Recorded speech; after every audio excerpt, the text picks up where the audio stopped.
Love is the antidote to fear, and fear is what we're talking about this month, right? Our theme is freedom from fear, and I don't know about you, but it's a good one for me. It's in recent years I have realized how much fear was running in the background of my life. Not like big fear, but the little insidious fear. In our book, Living Without Fear by Ernest Holmes, and on the back of the book, they summarize, let go of the fear of having what you don't want, the fear of not getting what you do want, and I'm adding the fear of what happens when you do get what you want. And you all heard the Marianne Williamson quote, the greatest fear is not that we are inadequate. Our deepest fear is that we are powerful beyond measure. And it goes on, but the gist of the quote is that when we hide our light and hold ourselves back, we aren't fulfilling our responsibility to be the full expression of life, the full expression of love, the full expression of God that we're here to be.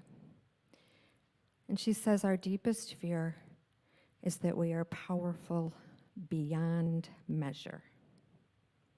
So what if I create something I don't want? Well, Ernest wants us to be free from all those limiting thoughts, right? He wants us to have greater health, greater relationships, abundance, to be the full expression of ourselves. How many of you feel like you're the full expression of yourself? Anybody? Right? Right. Okay.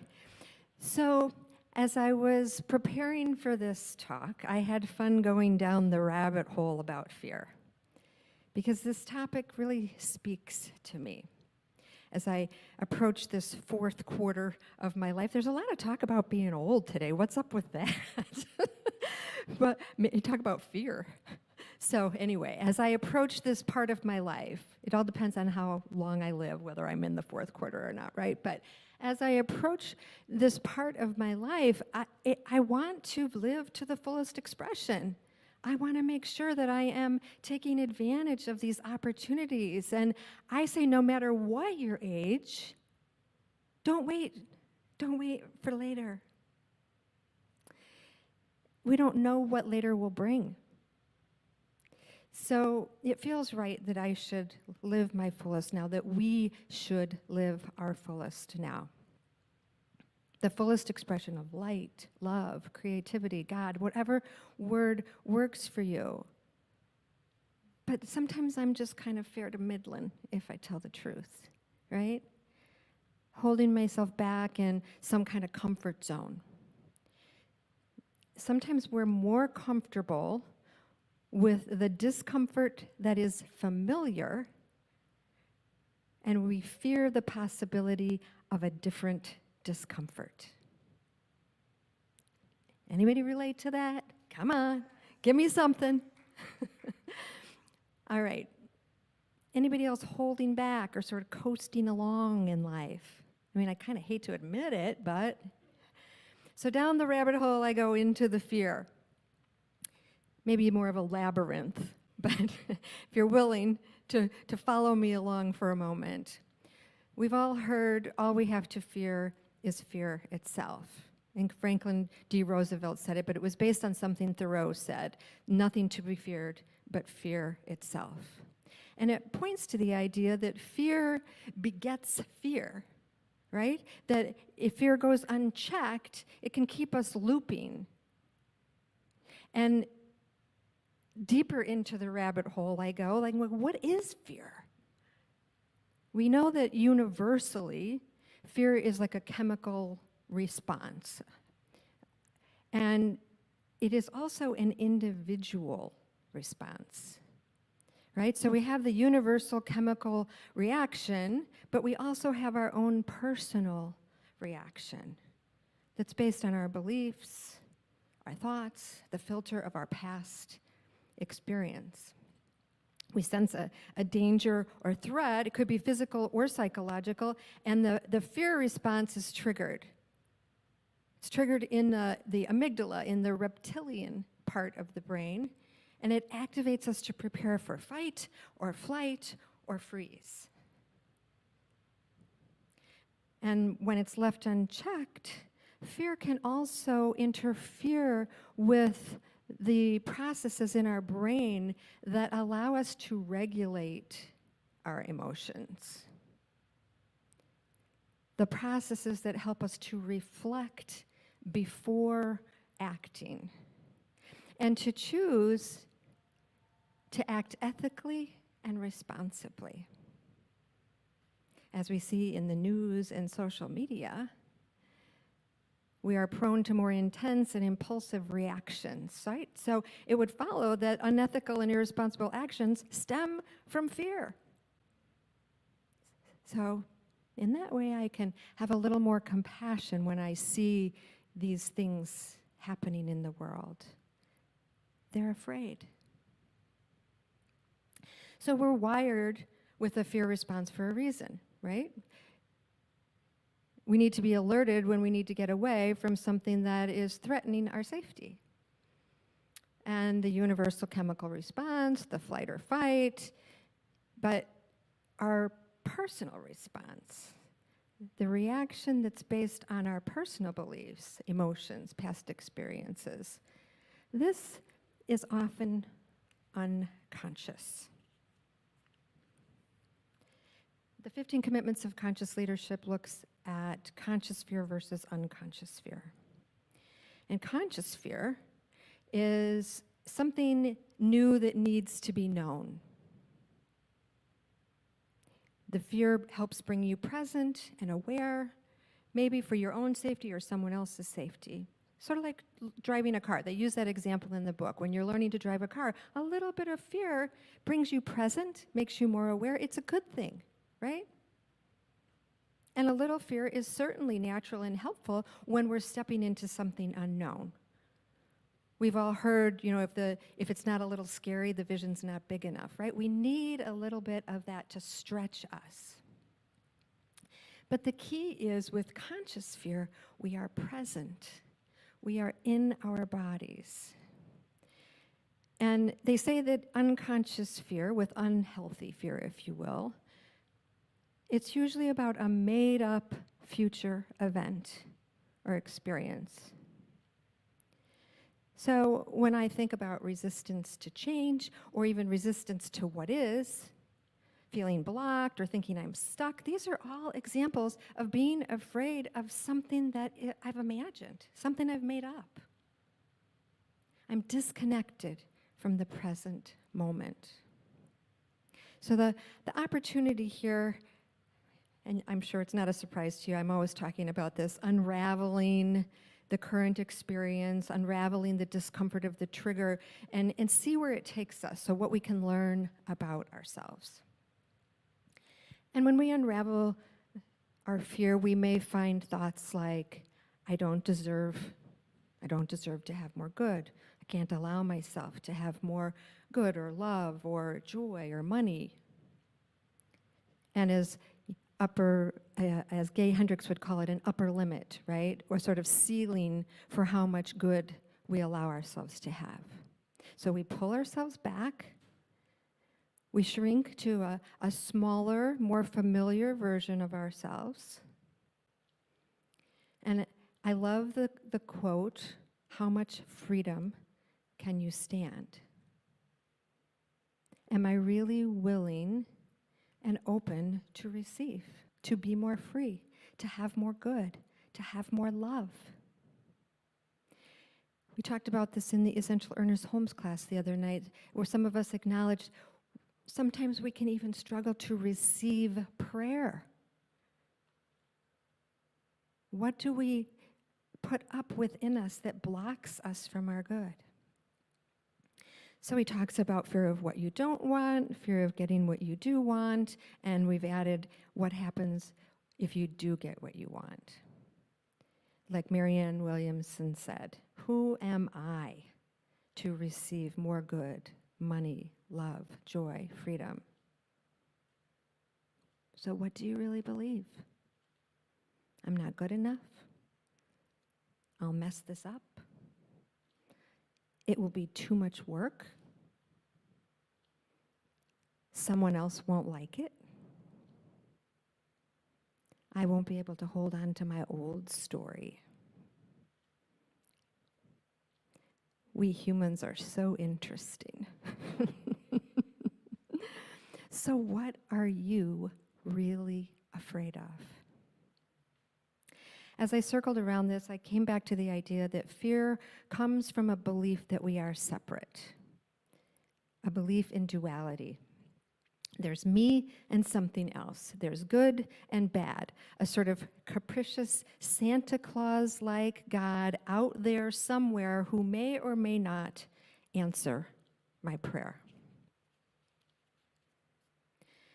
But oneness is a core tenet of our teaching. Do I really believe I'm one with God? There's a pretty seductive illusion in our lives, right? My life, my work, my house, my family. That's pretty separating, isn't it? And we teach God is love. So if I'm one with God, I'm one with love. Then love is my very nature and my whole purpose, really. Do I believe that? Do you believe that? So not long ago in my work, because I'm always doing that unraveling thing and looking back at what's really going on underneath, I discovered a little part of me that's resisting making God my primary relationship.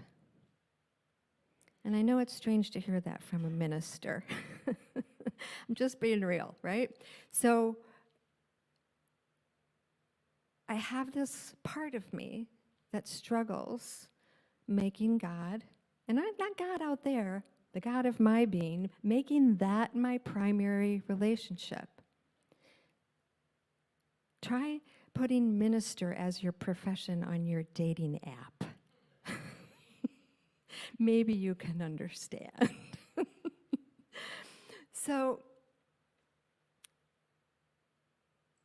a little spoiler alert, there aren't any kids in the room, but in case anybody has a child in the room online, I don't want us to sort of squash anybody's dreams here. I'm going to go down this rabbit hole again, a story that unravels the thread around the part of me that resists making God my primary relationship, the part of me that believes I'm separate. So this took me back to being little, like really little, like about 6. And my dad would come into my room at night and tuck me in. And it's one of my sweetest memories of my childhood, really. It was this really special connection. And this one night I was struggling because I'd been hearing some things and had me wondering about something. And I said, Dad, I want to ask you a question, but I need you to promise you will tell me the truth. Now, keep in mind, there are 6 in my family. I was the youngest of 4 kids. So I already feel like everybody else knows more than I do. They're all smarter than me, right? So, Dad, promise you'll tell me the truth. Long pause. He says, yes, I'll tell you the truth. And I asked, is Santa Claus real? He promised. And I felt the heaviness of his sigh. I mean, there's no good way to answer that question for a 6-year-old, right? But he had promised, so he told me the truth. And it was like somebody let the air out of my balloon. The word that comes to me is bamboozled. I felt like a complete fool. All of them knew. They were all putting on this charade. They were all tricking me. Everyone knew but me. I had been tricked. I would never trust anyone again. I would never allow that to happen. Fast forward to being an adult, getting interested in this teaching, really beginning to develop some new ideas about God. This was really something maybe I could believe. And I was sharing with a friend that I'm close to, someone important to me, and they sarcastically asked me, "Oh, so do you believe in Santa Claus too?" And I go, boom. There I go, right back. How do I trust? It activates the part of me who doesn't want to be a fool. What if it's not real? It activates the part of me who is afraid of what people will think, and not superficially what people think of me. I'm talking about like at my depth, at the core of who I am. It like threatens my identity or something. Who knew? So that early decision was, I can't trust and I can't believe. So those are my limiting beliefs. I can't trust and I can't believe. This set me up for lots of relationships where I didn't trust. Set me up for that sort of coasting along, right? Don't want to go too far, might not be real.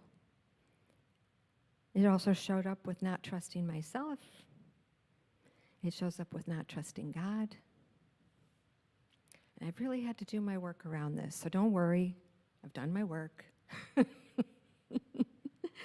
The invitation is to ask yourself, what do you really believe? And what are you really afraid of? Am I choosing love or fear? The beautiful thing is that love overcomes fear. If we believe we are one with God, one with love, one with infinite possibility, then why would we be afraid of anything? And love has room for fear. We can be open and present with our fear. But fear shuts out love. We're closed, defensive, disconnected when we're in fear. Love welcomes fear, makes room for it, and it dissipates. So through our spiritual practice, we can move from fear to love. And in love, we can trust what is occurring. We say it all the time, meditation develops our awareness. And sometimes you feel like you go somewhere else in meditation, and I'm not making that wrong. But let's also practice using meditation to become present, to notice how we're being, to be present with what is, even with our fear. Am I present to what is here now? Or am I in some imagined fear state? And in that awareness, as we develop that observer consciousness, we have the power to choose, the power to create something different. Awareness is always the first step.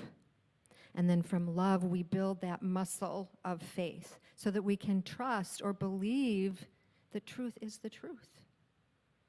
We can believe that something else is possible. We get our mind right, and we keep our mind right through affirmative prayer. Ernest says you have to have true thought. Chapter 8 in this Living Without Fear book, he talks about thinking constructively. We recognize we are one with God, and as we commune with the divine, we transcend our human experience. We lift ourselves out of it. We become present to the love that is the truth of our being, the infinite possibility. And from that place, from that love, we can use the power of our word. We can see and know and experience the truth, something new. And in the book, and I'm paraphrasing, he says about prayer, in addition to being an expression of God, we become co-partners with the infinite. Because as we lift ourselves out of our circumstances and tap into the infinite, anything is possible. And we create from those infinite possibilities. Also paraphrasing, there is nothing wrong with desire, as long as desire is in harmony with truth. And how do we ask for what we want? We ask by knowing in our own minds. We ask by knowing in our own minds that we already have what we are asking for. And this image that we create of our desire establishes a pattern that attracts the necessary conditions for the fulfillment of that desire in our life. And in The Science of Mind, Ernest Holmes says, we must continue in faith until our whole mental life, both conscious and subjective, responds. He goes on, I'm skipping part of it. Spirit can only give us what we take. And since the taking is a mental act, we must train the mind to believe and to accept. This is the secret of the power of prayer. We train the mind to accept through meditation and prayer. And according to our beliefs, our receptivity, our acceptance, it will be done. So it's our responsibility to not impress the subconscious with our doubts and our fears. It's our responsibility to unravel those threads, to see what's operating in the background. And when we connect with those doubts and fears, rise up into the ideas of the divine, to tap into the infinite possibilities, to tap into the love. Love creates the space for something new to occur. So I'm going to invite us just into a few moments of practice. In whatever way is comfortable for you, if you turn your attention inward, we must lift ourselves into high consciousness. Commune with love, with the divine, to remember you are love, to be love. Rumi says, your task is not to seek for love, but merely to seek and find all the barriers within yourself that you have built against it and embrace them. You don't need to seek love because it's who and what you are. The barriers are the limiting beliefs and the self-protections that you have built against your fears. And when we connect with the truth, when we connect with the love that we really are, the love transmutes the fear. It dissolves and makes room for something new. In this moment, I recognize God. I recognize Spirit as unconditional love. I am in it. I am of it. It expresses through me. It expresses through every one of us. And in this knowing, we transcend our human experience. we lift ourselves up into the high consciousness, commune with infinite possibilities, commune with that love nature. And within that love, we embrace what is. As we embrace ourselves as love, I'm imagining wrapping my arms around the scared little child and that fear dissipating. All the barriers, all the limiting beliefs, all the fears dissipate now. I create from love. Let us be clear about our desires. So take a moment now and just allow a desire to rise up within you. And hold that desire in the high consciousness of love, the high vibration. Feel it fully. A clear pattern is created now, and we are attracting all that is necessary into our conditions, into our experience, to bring this into manifestation now. I am so grateful. I am so grateful to remember the truth that we are love. To remember the truth that love dissipates fear. To remember that in high consciousness, a pattern is created that brings our desires into form. Our desires are already made, already done, already complete in God. And we have just aligned and said yes to them. I know it is done. I let it go into the law that always says yes. I call it good, and so it is. Amen. Thank you.